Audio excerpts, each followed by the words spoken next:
Thank you, Sir Willie. Those are great songs. Amen. Amen. Handa na po ba tayo sa ating Sunday School? Amen. Amen. Amen. Alam niyo po, it's always a great blessing na tayo po ay merong masiglang awitin. At sa ating awitan, lagi po nating pagsumikapan na tayo po ay we will give our best in singing. Amen. Alam niyo po, napaka-importante. Our music plays a great role sa ating pong pananambahan because it will always help us uplift our spirits. Amen. Alright, ngayon po ay dadako po tayo sa ating Sunday School lesson and we will continue our studies about the attributes of God. And it's very important na patuloy natin kinikilala ang ating pong Diyos, especially sa atin pong bilang isang Kristiyano, bilang isang anak ng Diyos, ay napaka-importante na kilala natin yung tinatawag nating Diyos. Amen. Psalm chapter 99, verse 9. Psalm chapter 99, verse number 9. Alright, open your Bibles in the book of Psalm chapter 99, verse number 9. Babasahin ko po ito and sundan niyo po na inyo pong mga mata. And are you there? Amen. Are you there? Amen. Alam niyo po, bagamat medyo makulimlim ang panahon, ano? Medyo kahit na makulimlim ang panahon, ay ako'y naniniwala na bibigyan pa rin tayo. Binigyan tayo ng magandang panahon ng Diyos, kaya dapat mas lalo tayo masigla sa pananambahan. Amen. Amen. Handa na po ba tayo? Sa mga nasa balcony, are you ready? Amen. Sa mga nasa extension, are you ready? Amen. Tayo na dito sa harap. Handa na po ba tayo? Amen. Amen. Psalm 99, verse number 9. Sabi po ng Bible, exalt the Lord our God and worship at His holy hill. For the Lord our God is holy. For the Lord our God is holy. This morning, pag-aaralan po natin ang attributes ng Diyos, one of the attributes of God about His holiness. Alright? God is holy. We're going to understand God's holiness. Manalangin po tayo. Dakila namin Diyos na makapangyarihan sa lahat. Maraming salamat po Diyos sa patuloy niyo pong maunguna sa aming pong kalagitnaan. And as we have our Sunday School lesson, O God, please continue to give us more excitement, O God, on learning once again about your attribute, about your characteristic, O God. And this morning, please provide us with your wisdom, knowledge, and understanding. Limitado po kami, O Diyos. We cannot understand your teaching about your personality, O God, about your characteristic. Hindi po namin kayang unawain ang inyong pong salita by our own, O God. That's why we're asking for your guidance, O God. Once again, make us worthy to receive this blessing, O God, and to receive this lesson and to learn this lesson, O God, this morning. All the glory belongs to you. In Jesus' name we pray. Amen. All right, please be seated. Understanding God's holiness. Alam niyo po, may isang awitin kung maririnig po ninyo. Ay inaawit po namin yan before dito. In fact, nakanta na rin ng choir ito. One of the lyrics about a song on God's holiness ay may nakalagay na, worship the Lord in the beauty of holiness. Worship o worship the Lord. Alam niyo po, isa ito sa napaka-totoong mga kataga or mga salita na dapat po natin pagbulay-bulayan. And indeed, God is worthy of worship because of His holiness. Understanding God's holiness. Alam niyo po mga kapatid, sa panahon po natin ngayon, marami po ang nakaka-misinterpret pagdating sa kabanalan po ng Diyos. Alam niyo po, napaka-importante po nito mga kapatid. Kaya nga po, ang nakakalungkot nito is that it affects, mga kapatid, it affects the world's view on Christianity today. Dahil sa hindi po nauunawaan ng maayos, hindi po inuunawa ng maigi, ang kabanalan po ng Diyos ay naaapektuhan yung pananaw ng Kristyanismo sa panahon po natin ngayon. Alright? Now, when we talk about holiness, alright, may sinusunod po tayong oras sa ating pong pag-aaral, kaya tutuloy-tuloy po tayo sa ating dapat na matutunan. And kaya yun po isa sa pinakamaganda mga kapatid na pagsumikapan natin na palagi tayong maaga sa pananambahan. Amen. Alright, handa na po ba tayong makilala ang Diyos? Amen. Amen. Alright. Holiness. It is the state. Tandaan po natin kasi mamaya sa ating main preaching, ito rin po ay ating po pag-uusapan. When we talk about holiness, it is the state of being holy. Alright? We are talking about purity or integrity of moral character. Alright? And also, pag pinag-uusapan po natin yung holiness, we are talking about freedom from sin. Okay? Freedom from sin. Na kung uunawain po natin ang definition ng holiness, mga kapatid, bilang isang tao, magiging mahirap po palagi sa atin ang ma-achieve ang ganitong klaseng kalagayan. Never, ito po ilagay po natin sa isipan natin mga kapatid, kailanman hindi magiging madali at mahirap para sa isang ordinaryong tao, sa isang taong nilikha lamang ng Diyos na maabot ang kalagayan ng kabanalan. I hope maliwanag po yung pagtagalog ko po niyan sa inyo. Ano po? And mga kapatid, bagamat mahirap, sinasabi ko po sa inyo na mahirap na naabot ng tao bilang isang tao, mahirap para sa atin na abutin ang kalagayan ng kabanalan ng Diyos. Still, ang Kristyanismo po sa panahon po natin ngayon ay naaapektuhan ng pananaw ng mundo pagdating po sa pag-achieve ng kabanalan sa pamamagitan ng sarili nilang pamamaraan. You see? Kaya nga po mga kapatid, ang Christianity po ngayon, they're trying to achieve holiness in their own way.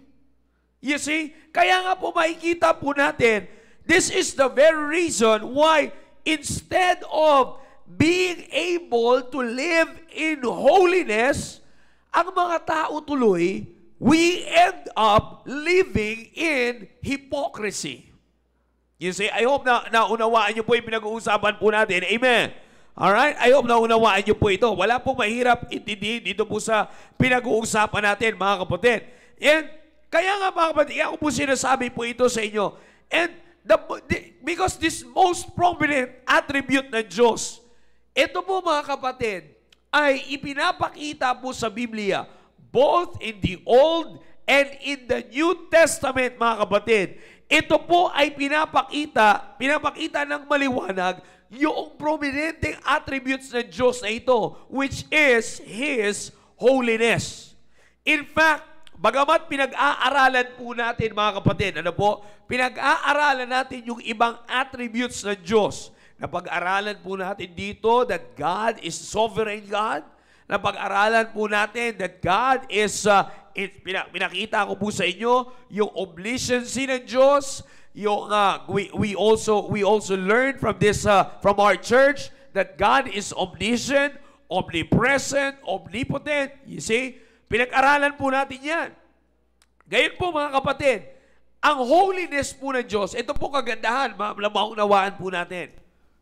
When it comes to the holiness of God, ito po ayon po sa pag-aaral ng iba rin sa mga Bible scholars, karamihan sa mga Bible scholars, kung pag-aaralan din po natin, at makikita rin naman po natin yan sa Biblia mga kapatid, that the holiness of God is the union of all His attributes.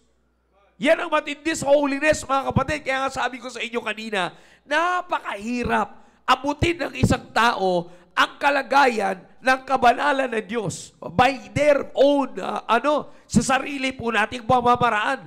Napakahirap niyan, mga kapatid. It's because of the reason, imagine, mga kapatid, God being omniscient, God being omnipotent, God being omnipresent, you see, immutable, you see, inscrutable, you see, mga nakaraan na tinuro ko po sa inyo, God being sovereign, lahat ng attributes ng Diyos, the union of God's attribute pictures the holiness of God. Akalain nyo nga naman, paano bilang isang tao, maaabot natin ang ganyang kalagayan? You see, Hindi natin po kayang kailanman ma-achieve po yan, mga kapatid. Yan po ang holiness ng Diyos. Kaya pag tinukoy natin that God is holy, ito po ay tumutukoy sa perfect holiness. Pag pinag-uusapan yung holiness ng Diyos, pinag-uusapan dito yung perfect integrity of moral character. Kaya nga po nakalagay po dyan, nakakabay po sa definition ng salitang holiness, yung freedom from sin. Bakit? Perfect eh.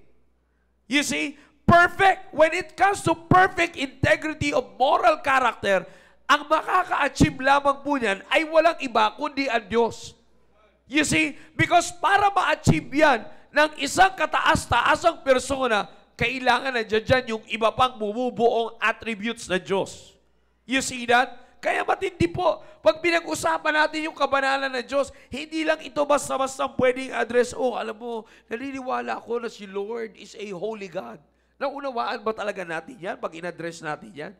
You see, now, ito po, bakit kailangan nating unawain, alright? Maganda po na makasunod po tayo dito kasi meron po tayong sinusunod. I'm just giving you informations about this attribute of God na makikita po natin sa Biblia. Now, importante, bakit kailangan nating maunawaan at kailangan makilala natin ang Diyos as the Holy God? Because mga kapatid, this attribute gives the perfect, listen to this attribute gives the perfect description ng ating eternal Creator. Alright? And that, ito po yung mag-aalis ng katanungan po sa atin with regards to all His plans, His actions, and His motives sa buhay po natin. Pag naunawaan po natin yung kabanalan ng Diyos. Now, why do we need to understand this attribute that God is a holy God? Because when it comes to His way, as a God, holiness is the way of God. Holy is the way God is. You see, ang Diyos mismo, pag binanggit mo na mismo ang Diyos, agad-agad, kumbaga, wala ka nang pwedeng itanong na, ang Diyos ba banal? No, hindi. Because the very moment na binanggit mo ang pangalan ng Diyos, automatically, hindi pwedeng mawala sa isip natin ang kabanalan ng Diyos. Because holy is the way God is. When we talk about God, unang-unang mailalagay po natin sa isipan po natin is that God is a holy God. You see, He does not conform. Yan ang kapamaraanan ng Diyos. Kaya nga, because God is holy, God is perfect in His integrity, He doesn't need any standards because He is the standard. You see that? I hope naunawaan niyo po. Ulitin ko po. When it comes to the holiness of God, God being holy, He is the only one who has the perfection in integrity of moral character. Dahil perfect ang holiness ng Diyos, wala sa kailangang sundin na pamantayan. Wala sa kailangang sundin o tapatan na standard because He Himself is the standard of holiness. Kaya nga mga kapatid, eto po yan. Yung sinasabi ko po sa inyo kanina, maraming Kristiyano, later on, mababanggit ko rin po ito sa inyo, marami pong Kristiyano sa panahon natin ngayon, or nagpapakilala rin Kristiyano, even ang buong sangkatauhan, marami po ang nag-a-achieve ng kabanalan na nag-i-end up lang sila na sila'y nagbabanal-banalan. You see that? Bumabagsak po. Bakit? It's because meron silang inaabot na standard na iba sa kapamaraanan ng Diyos. Kaya nga sabi ko mga kapatid, if we want to achieve the state of being holy, the standard is no other than God. Nagkakaunawa po ba tayo? Amen. Ang pinaka-standard lamang ay ang Diyos. Now, listen to this, brother. Kaya nga po, given to the fact that He is already that standard of holiness, since the Lord God is holy, then, mga kapatid, lahat ng sa Diyos at lahat ng anumang maiisip natin na nagmula sa Diyos, yaan lahat mga kapatid ay nasasakupan ng kabanalan ng Diyos. Everything that we think or everything that we see that is belonging to God, it should be holy. Bakit? Kasi nagmula sa Diyos eh. He is the standard of all things na nagmumula sa Diyos. Kaya nga po dito makikita po natin, like for example, going saan? Dahil pinag-usapan po natin ang lahat ng nagmumula sa Diyos. Pag pinag-usapan po natin ang bagay po na ito, listen, since ang nagmula ka sa Diyos, ibig sabihin, even the creation itself must be holy. Bakit? Kasi saan ba nagmula? Sa Diyos. Therefore, lahat ng sinimulan ng Diyos must be what? Holy. Alright? So, ibig sabihin, bago tayo mag-fast forward, na ibig sabihin, banal ako. Kasi nagmula ako sa Diyos eh. Mamaya natin dudugtungan yan, mga kapatid. Mamaya tayo pupunta dyan. Pag unawain muna natin yung pinakaugat. Now, God, ito po yan, mga kapatid. God has made His holiness the standard of moral condition. Ganito po ang ginawa ng Diyos. Because He is the standard, God made His holiness the moral condition na necessary to the health of His creation.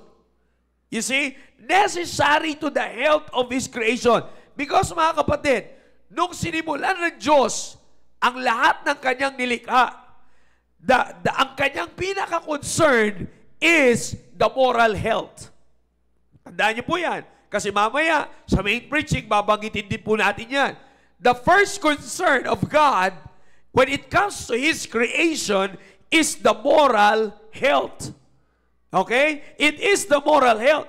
And that is supposed to be na pag pinag-usapan natin yung moral health ng creation ng Diyos, kailangan, mga kapatid, ito ay merong isang bagay na nagsusupplement para mapanatili, ma-preserve yung moral health ng kanyang creation. Ano yung kailangan doon? Yung holiness ng Diyos. Yung kabanalan ng Diyos. Para manatili o ma-preserve yung moral health ng creation, the holiness should always be there. Bakit? Again, God's holiness is the standard of moral condition that is necessary to the health of His creation. Kaya dyan makikita natin, mga kapatid, na hindi lang basta-basta magsabi tayo na ako banal akong tao eh. Oops, mamaya, mag-uusapan po natin yan. Because tandaan natin, nasa simula pa lang po tayo. May pumapasok pa tayong kasalanan. You see that? So kaya ko po binanggit po sa inyo yan. It's because yan ang position ng holiness ng Diyos sa buhay ng tao.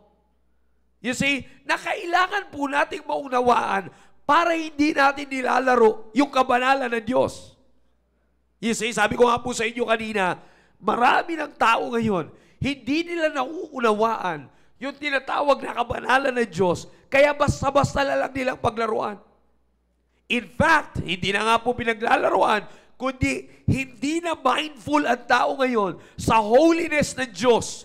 Kaya it resulted to the worst state of human being as God's creation. Naunawaan niyo po ba yun, mga kapatid? Excuse me.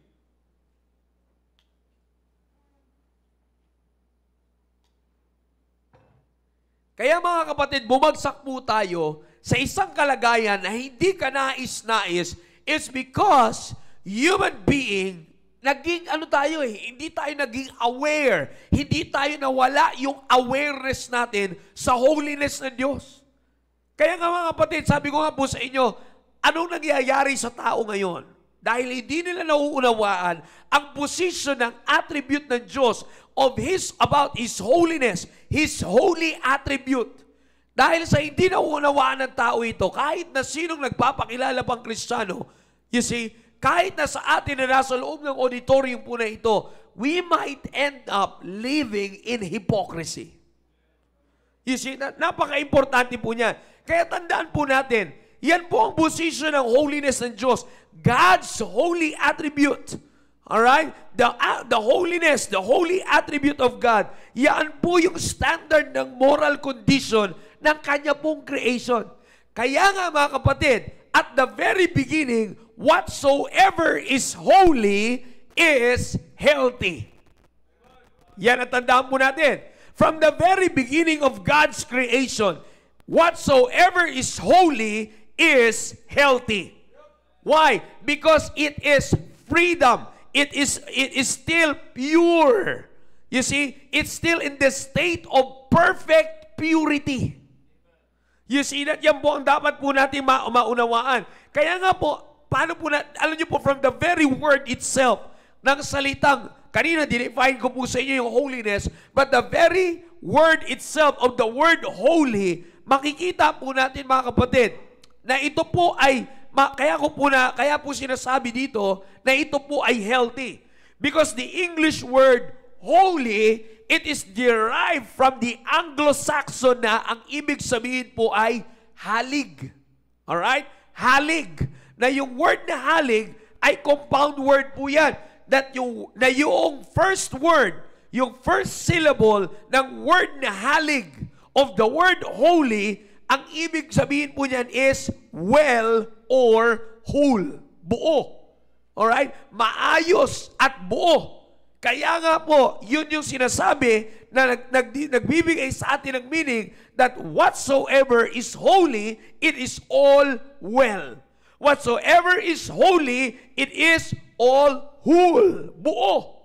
Walang labis, walang kulang, walang kapansanan, everything. You see that? Kaya nga po, everything or whatsoever is holy is healthy. Alam niyo po mga kapatid, it is God's intention. Tandaan po natin ito. The reason why we need to learn this, at kaya ko po yan sinasabi sa inyo, it is because it is the Lord's intention from the very beginning of His creation that all should be healthy in moral condition. Alright? It is the Lord's intention from the very beginning of His creation that all will be healthy in their moral condition. Yan po yan. Kaya kung i-picture out po natin mga kapatid, yung creation, when Adam, nababasa naman po natin yan at the Genesis account. You see, mamaya babanggitin ko po ulit ito sa inyo kasi this is already a part of the introduction ng message na pag-uusapan po natin mamaya. You see, na when it comes to the Genesis account, mga kapatid, ano po yung sabi doon? And behold, everything was good. After the creation, it was good. It was good. And then after the creation of man, it was very good. Bakit? It's because it is the Lord's intention na sa simula pa lang ng creation, it is in healthy moral condition.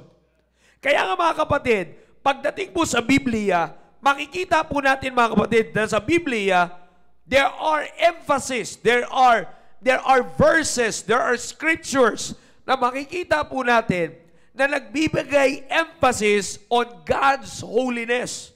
You see, the emphasis on God's holiness, ipinakita po yan sa Bible and nagsimula yan mga kapatid. Bagamat meron na po yan sa book of Genesis, pero yan po ay in-emphasize pa pagdating sa book of Leviticus.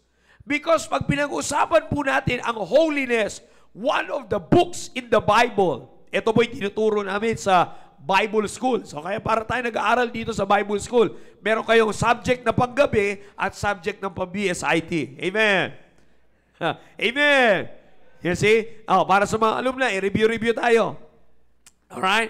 Sa book of Leviticus, ito po kaya po sa BSIT subject ito kasi ano to Old and New Testament survey. Excuse me po.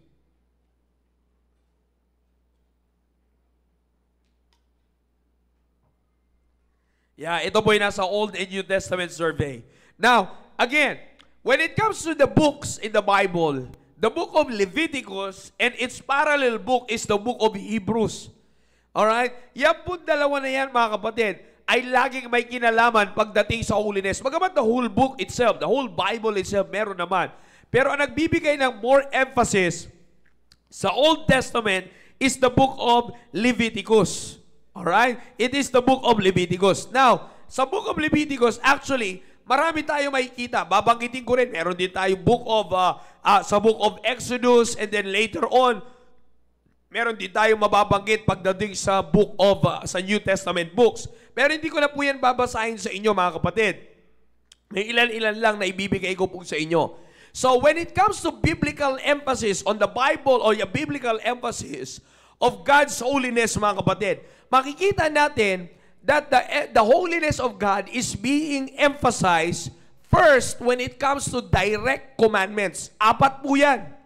Sa direct commandments, makikita po tayo sa Biblia na inibigyan ng emphasis ang holiness ng Diyos. Direct commandments, merong object, and merong personal visions and individual judgment. Alright? May matatapusin natin ang lesson po na ito about the holiness of God na makikita nyo na may dinudugtungan. Meron pa itong topic na inseparable sa holiness ng Diyos. Pero bago natin dating dyan, pagdating sa direct commandments, paano in-emphasize sa Bible yung holiness ng Diyos when it comes to direct commandments? Remember in the book of Exodus, yung story ni Moses, yung kanilang pagtagpo ng Diyos, nasaan doon sa story ni Moses, sa buhay niya, yung direct commandments. It is the giving of the 10 commandments. Because the 10 commandments is the moral law. You see, the 10 commandments is the moral law. And when it comes to the moral law, tandaan po natin, what is the intention of the Lord from the very beginning? To have a healthy moral condition. And kaya pagdating po sa Old Testament, isa sa mga I forgot the word for this, pero isa sa mga tumutukoy sa kabanalan ng Diyos na makikita po natin, nagbibigay ng emphasis sa kabanalan po ng Diyos, makikita po natin sa direct commandment niya kay Moses when he gave the moral law, talking about the 10 commandments. It is in the book of Exodus chapter 10, verse 10 to 25. Alright? Makikita po natin dyan. And may iba pang references yan. Nagbibigay lang ako sa inyo ng pwede ninyong sundan. Alright? And not only the moral law, even the direct commandment of the spiritual law. That is also in the book of Exodus chapter 35 hanggang chapter 40. And even Leviticus chapter 1 hanggang chapter 7. Anong meron dun sa spiritual law? It talks about the feasts and the offerings. Alright? The direct commandments with regards to the feast and offerings. And also, another thing from the direct commandments ay yung tinatawag na ceremonial law. Because all these laws, mga kapatid, ay tumutukoy po ito para matulungan ang tao na tumayo sa harapan ng Diyos in a healthy moral condition. You see that? At pag pinag-usapan ang healthy moral condition, ano ang basihan? Ang standard ay walang iba kundi ang kabanalan ng Diyos. You see? So from the direct commandment, makikita po natin dito na i-emphasize sa Biblia yung holiness ng Diyos. Second, the object. Alright? Let me just get, bilisan ko lang ng konti ito, mga kapatid. When it comes to the object, ang tinutukoy po dito ay walang iba. The main object, physical. Alright? The physical object na tinutukoy po sa Biblia ay walang iba na sa book of Leviticus din ito. Halos umiikot po ito mostly sa book of Leviticus. Ang tinutukoy po na nag-emphasize ng holiness ng Diyos when it comes to the object is the tabernacle. O itong kinikilala na nating or tinatawag na nating simbahan. You see that? Kaya nga mga kapatid, sabi ko po sa inyo, ay yung pagpunta natin sa simbahan, kailangan maunawaan din po natin. Because every time we go inside the auditorium, we are not here to play or to do rituals, but we are here to once again witness the holiness of God. Because the tabernacle itself is what? It's the object of God's holiness. Naunawaan niyo po ba? Amen. Alright? Next, number 3, personal visions. Ito po, marami po ito. Pero hindi, mga prominenteng tao lang yung babanggitin ko po sa inyo.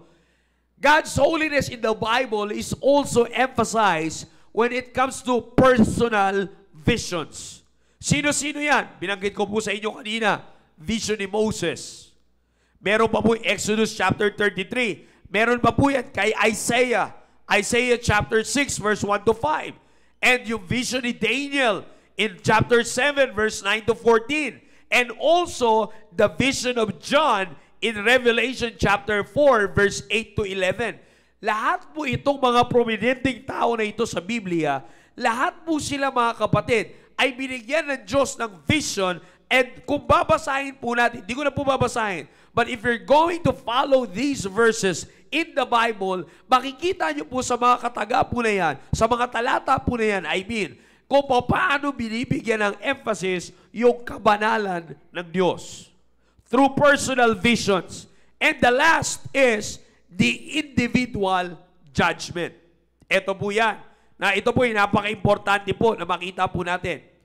Even the judgment of God ay merong kinalaman sa kanyang holiness. Alright?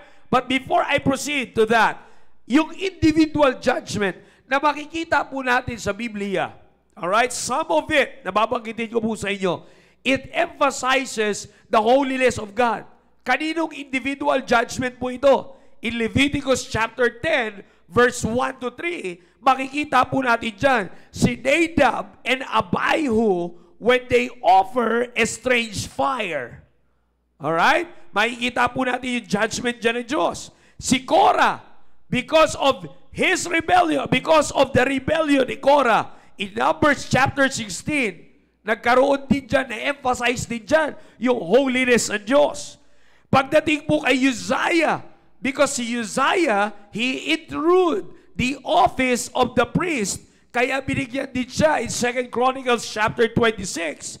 Diyan din po natin makikita yung account na binigyan din siya ng judgment ng Diyos at talagang lumitaw yung holiness ng Diyos.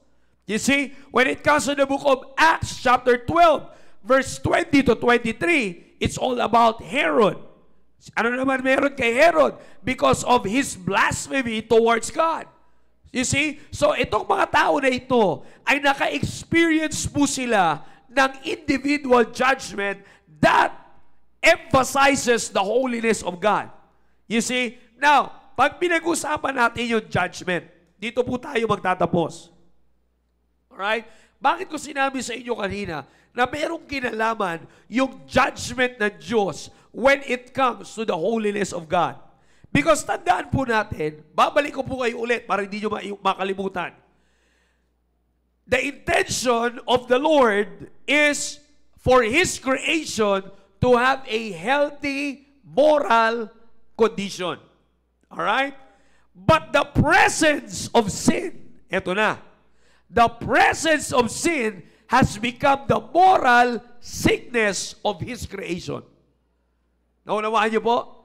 Yung presensya ng kasalanan ang naging, kumbaga, sakit sa moral condition ng tao.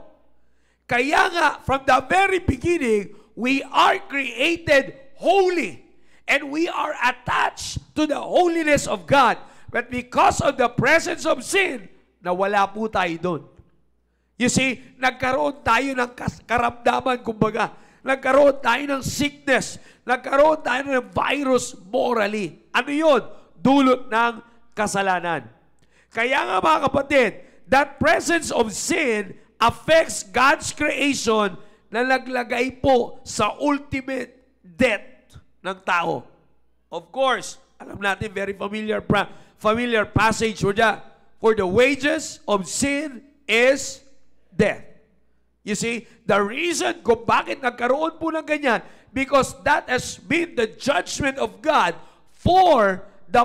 because of the presence of sin sa kanya pong sa kanyang creation.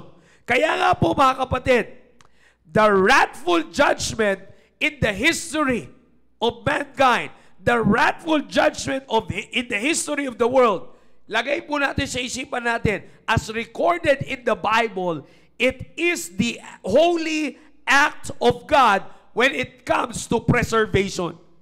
Ang judgment ng Diyos is an holy act of God's preservation pagdating, mga kapatid, sa kanya pong creation. Kaya nga po ito po yan, bago tayo magtapos. Alright? We are right on time. Kaya po ito yan. Yung holiness ng Diyos, yung wrath of God, and the health of His creation. Ito pong tatlo po na ito, they are inseparably united. Inuulit ko po, the holiness of God, the wrath of God, and the health of His creation. These three are inseparably united. Bakit? Because tandaan po natin, mamaya, ipapakita ko po sa inyo yung application po nito.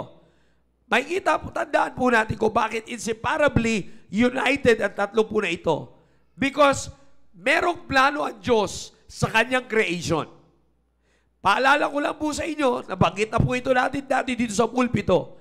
God's creation, nasa Biblia, all things were created by Him and for Him.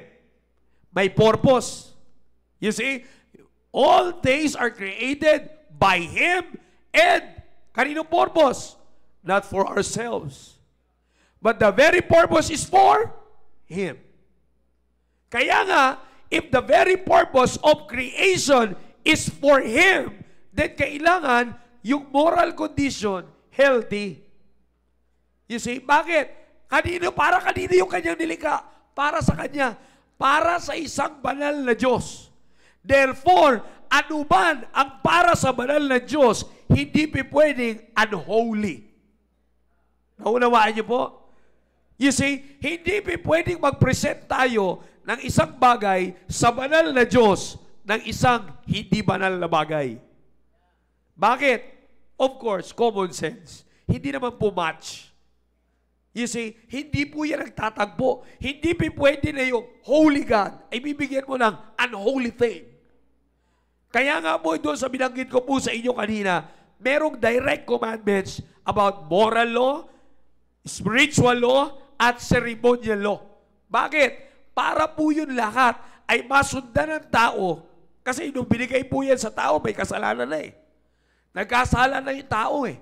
Kaya binigay po yan ng Diyos para anuman na paglapit ng tao sa Diyos ay laging dadaan sa kabanalan ng Diyos.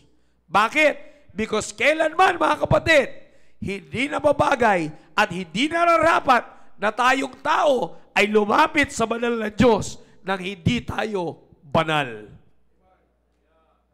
Yan ang sinasabi ko. Mamaya, makiintindihan po natin yung application po niyan. Pinakita ko lamang po muna sa atin ngayon ang position ng holiness ng Diyos, ng attribute of holiness ng Diyos sa ating pong kalagayan bilang isang tao. Ano ang position ng holiness ng Diyos, ng attribute of God's holiness? Ano po ang position niyan? To help people be preserved.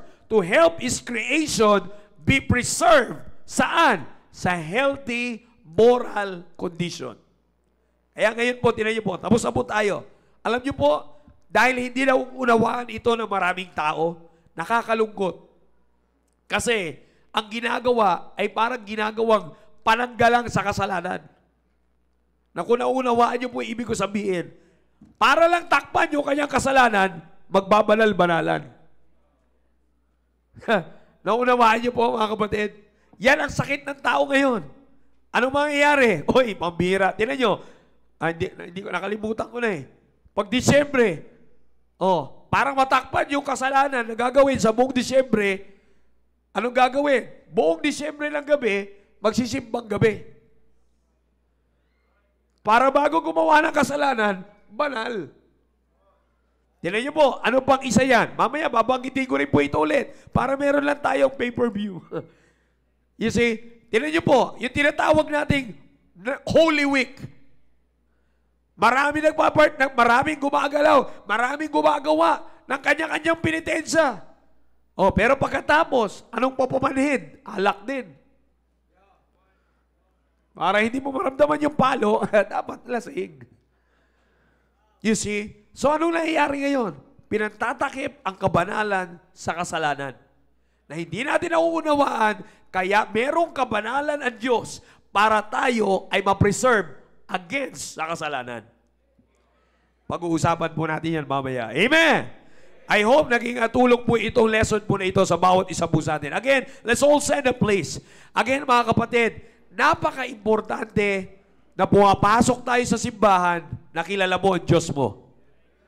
Amen! Amen! Alam niyo mga kapatid, ito para sa mga young people, lalong-lalo na, napaka-importante na maunawaan niyo ito. You see, kahit naman sa bawat isang po sa atin, mapa-young people, mapa-adults, minsan lang, kaya ako binibigyan ng emphasis ang young people, kasi kung sino man ang pinakatamad na tamad makinig sa doktrina, young people. Kaya nasaan ang pinakapalasak na buhay na laging sira at laging matakaw sa kasalanan, sa kabataan. Kaya again mga kapatid, unawain natin, kilalanin natin ang Diyos at it's a great blessing na pumapasok tayo sa isang simbahan na pinapaunawa kung sino yung Diyos natin. Amen! Dakilang Diyos sa mga pangyarihan sa lahat. Maraming salamat po muli, Panginoon, sa oras na ipinagkaloob niyo po sa amin. Salamat sa oras mo na ito, binihayaan niyo kami ng pagkakataon na muli po kayong makilala, O Diyos. Naway patuloy niyo po kayong pangunahan sa mga susunod pang activities, Panginoon, o bahagi ng aming pong pananabahan sa umaga po na ito. Ibinabalik po namin ang papurit pasalamat sa inyo sa pangalan ni Jesus. Amen. Alright, remain standing please at tayo